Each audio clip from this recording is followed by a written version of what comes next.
Okay, thank you. So I am here to talk a little bit, give an introduction of what a holistic social emotional / mental health program can look in an urban middle school, how it ties to school safety, restorative justice, student well-being, and also teacher efficacy. So I am from Oakland Unity Middle School. We are about 7 miles east of where we stand right now. We are a free public charter school in East Oakland. We have 180 students between grades 6 and 8. And students access our school. Their parents complete the general common application for all Oakland district and charter schools called Enroll Oak. And then there's a lottery system. So the context of our school is a little bit unique, so I always like to go into it a little bit. We are located in a converted shopping mall, and it looks like a converted shopping mall. It is no longer a retail mall, it's now a social service hub, so it's a really great one-stop shop for a lot of social services that our families access. But as you can see, there's the Social Security office, and we are right next door. Once you walk into our school, it does look more like a school. That's our cafeteria on the left and the wellness center where I practice on the right. We do have a gymnasium, but we are in a mall, so we don't have any outdoor space. And so for those of you who work with middle schoolers on a daily basis, imagine what it's like if they can't go outside. Oof. Our student demographics, 84% are Latinx, 12.5% are African American, 2.5% are Asian or Pacific Islander, and 1% is white. 83% of our students qualify for free or reduced lunch.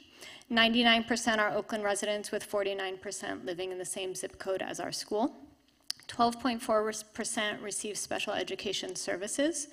And 39% are current English language learners, with an additional 40% reclassified and formally EL, so that's a total of 79%.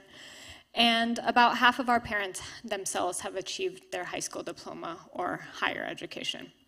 Our incoming class of 6th graders this year, only 16% were proficient in English or language arts, and I think it was 70% of them were actually at level 1 proficiency, with level 3 or 4 representing grade level. And only 8% were proficient at math, with 66% at level 1 proficiency. So they're very far behind on their academics. The yellow star is where our school is. This is a map developed by the Oakland Police Department representing the areas in Oakland that have the highest number of community stressors, so violence, crime, etc. And so as you can see, 7 of the 10 darkest red areas are those areas surrounding our school. And what this means is that our students are exposed to a higher than average level of community stressors, violence, and trauma. And we all know, we've been talking all day, that students cannot access their education if they are in a constant state of fear, anger, depression, anxiety, or loss. And we were dealing with that on a daily basis at our school. In 2017, we did an anonymous teacher survey and found that 80% of our teachers felt burnt out by the students' social emotional needs. 90% felt that increased support services would help their effectiveness as an educator, and 80% felt that it would help their job satisfaction. And so after our first year, it became very clear that the level of need was much more robust than what we had in place, and so we had to increase our support structures. And so what our support structure looks like right now, we have 1 part-time licensed director of wellness services. That's myself. I split my time between 2 schools. And then we have 1 full-time master's level school social worker. And then every year we have somewhere between 4 to 6 counseling or social work interns that come to us from nearby graduate programs. And all of the staff, the social worker and the interns, are all supervised under my license. And our services are provided in both English and Spanish. As we've heard all day about ACEs, those are the prevalent issues that we deal with on a daily basis. It's not some of our students, but all of our students. You know, as we saw in the demographic slides, 83% are living in poverty, so there's 1 ACE right there. And I'm not going to go through this list, but this is what we are seeing a lot of. 83% of our families are socioeconomically disadvantaged in one of the most hard to afford places to live in our country. And so we're seeing a lot of doubling and tripling up of families living in 1 apartment, 1 nuclear family per bedroom. We're also seeing a lot more immigration and deportation issues, a lot of unaccompanied minors coming by themselves from Central America to escape violence or to be safe. Like we were talking about before, mental health services, wellness services don't look like just an individual therapy session once per week. Our services are multi-tiered. So our tier 1 base level services that are universal to all students at our school look like student advocacy groups and wellness related clubs. They look like social emotional learning in their advisory classes, which they have 1 hour per day. It's a cohort that moves 6th, 7th, and 8th grades together. It looks like classroom workshops on various topics, for example, suicide prevention or sexual consent. And it looks like parent workshops and informational meetings. With staff, we do teacher consultation regarding trauma-informed classroom procedures and best practices. I do professional development units with teachers relevant to trauma-informed education. I participate in our cost team, and I consult with administration regarding school policies like discipline, suspension, things like that, alternatives to suspension and expulsion.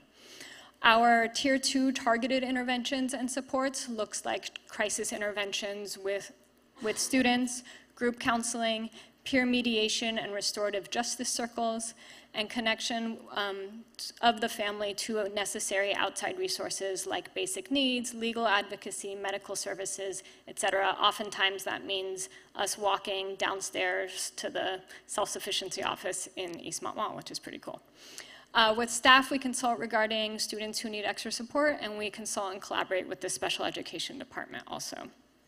And then our top tier intensive services look like weekly individual mental health counseling, family support and family therapy, home visits, both for mental health and wellness reasons, but also for chronic absenteeism and truancy. We have a couple kids who ride to school every day with the social worker, because then they get to school. And then transportation assistance either with the social worker or another means for safety and truancy situations.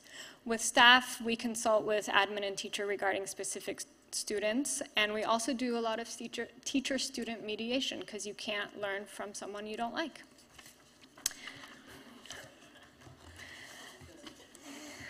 Or who doesn't like you, more importantly.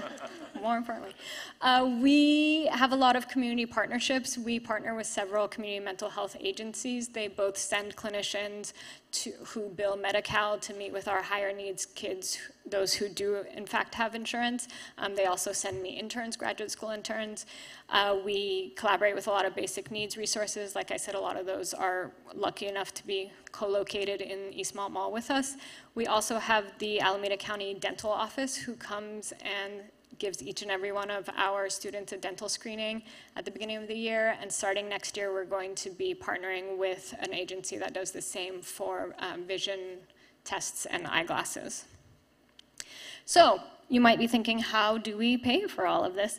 And so like other public schools, our school is funded by local, state, and federal per pupil funding. We have just decided to really put an emphasis on social emotional support.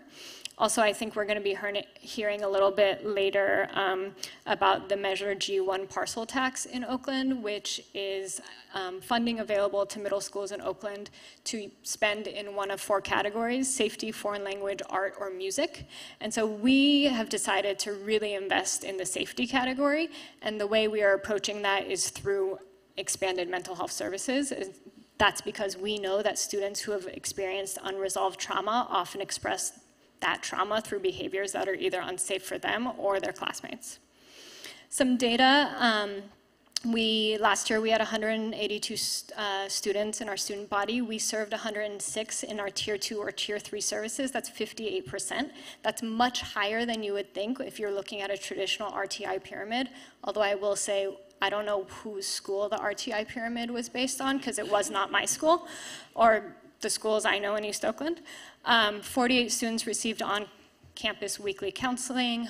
We had 1 counseling group. We had 88 hours per week of all on-campus presence via paid or volunteer hours, and we maintained a wait list of 0 students. So if a student had a need, that need was, and we knew about it, that need was met.